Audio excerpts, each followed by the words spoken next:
Assalamualaikum warahmatullahi wabarakatuh. Waalaikumsalam warahmatullahi wabarakatuh.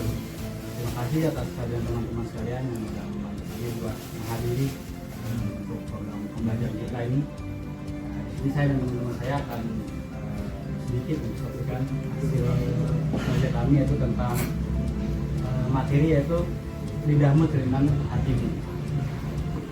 Untuk pembelajaran pertama, awal materi akan dibacakan oleh teman kita, Ian. Dan sebelum itu, izinkan kami perkenalkan diri. Maksudnya saya Asmulana, ini rekan saya Muhammad Rian. Saya Ilham Amirul Rahman. Nah, nama saya Ryan Zabra Santoso, biasa dipanggil Ryan. Dan lagi satu nama Ica. Bismillahirrahmanirrahim. Assalamualaikum warahmatullahi wabarakatuh. Alhamdulillahirabbil alamin wassalatu wassalamu ala asyrofil mursalin sayyidina Muhammadin sallallahu alaihi wasallam wa alihi wa ashabihi ajmain. Cerminan hati. Dimaksudkan kita pada zaman sekarang itu banyak orang-orang yang terlihatnya rajin ibadah, ahli ibadah, banyak pahala, namun masih sering lalai atau lupa dalam tutur kata atau misalnya. Padahal ucapan yang sering kita dapat itu dapat menyakiti orang, entah itu keluarga, teman, keluarga atau siapapun lah. Bisa membuat juga, bahkan merusak amal-amal yang sudah kita perbuat. Kalian pernah nggak niatnya bercanda tapi ujung-ujungnya malah orang yang dipercandain malah sakit hati? Mending kalau teman-teman orang yang dipercaya itu nggak baperan, nggak nyimpen hati. Kalau baperan kan tidak bakal takut disirkelin lah, nggak ditemenin lah, atau gimana. Ini saya ngutip dari kitab Nasul Ibad bab 1 makalah ke-15 apa 16 saya lupa. Nah, yang bunyinya robbaqo minil khairi layak malubih warabba amin bisyari yaqulu fanzur ma taqulu ma ta'maluna bih.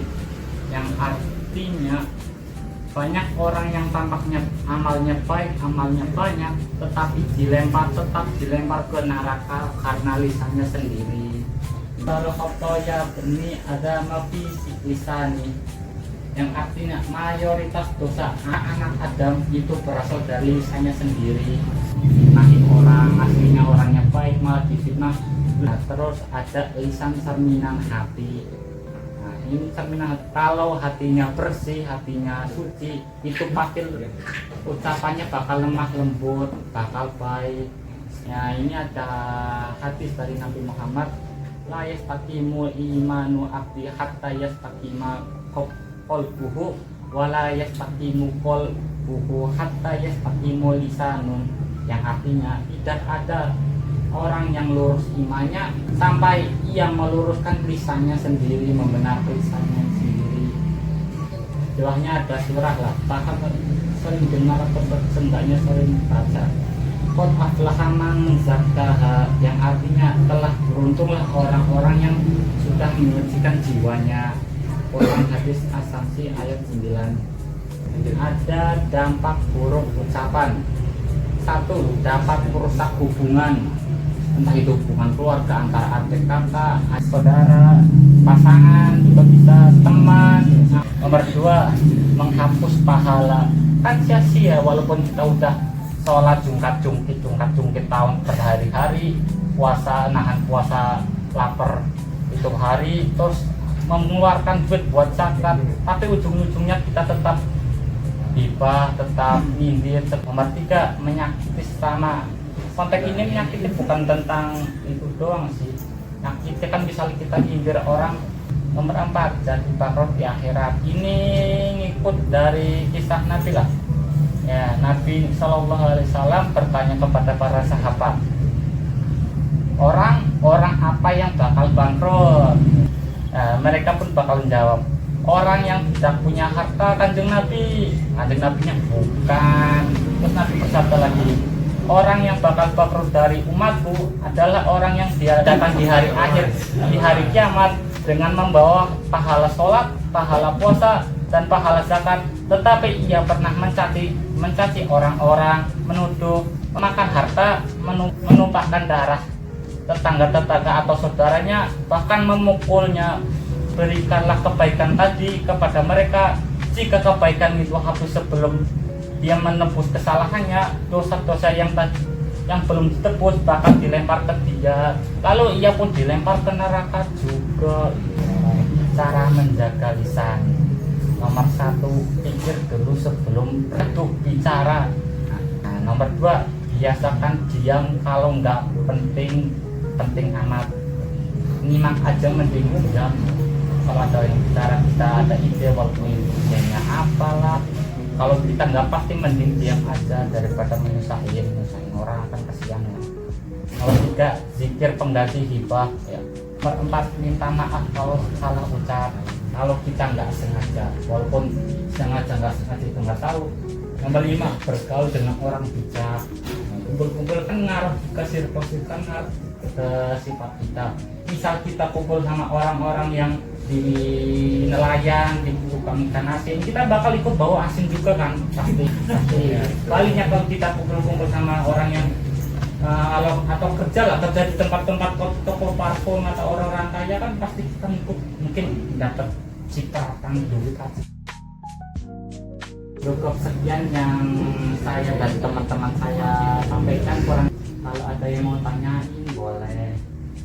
Mungkin ada yang mau tanya kurang atau kurang jelas Atau ngomongin orang di belakang itu nggak boleh ya? ya, Kalau misalkan ngomongnya langsung di depannya gitu, kata ngomong langsung di depannya. Iya, langsung orang. Kalau itu lebih konteksnya lebih kayak menegur. Kalau bilang kita ngomong tentang ini kayak ngegibahin sama kayak ngegibahi, kayak misalkan orang yang nggak ada kita ngomongin jelekannya.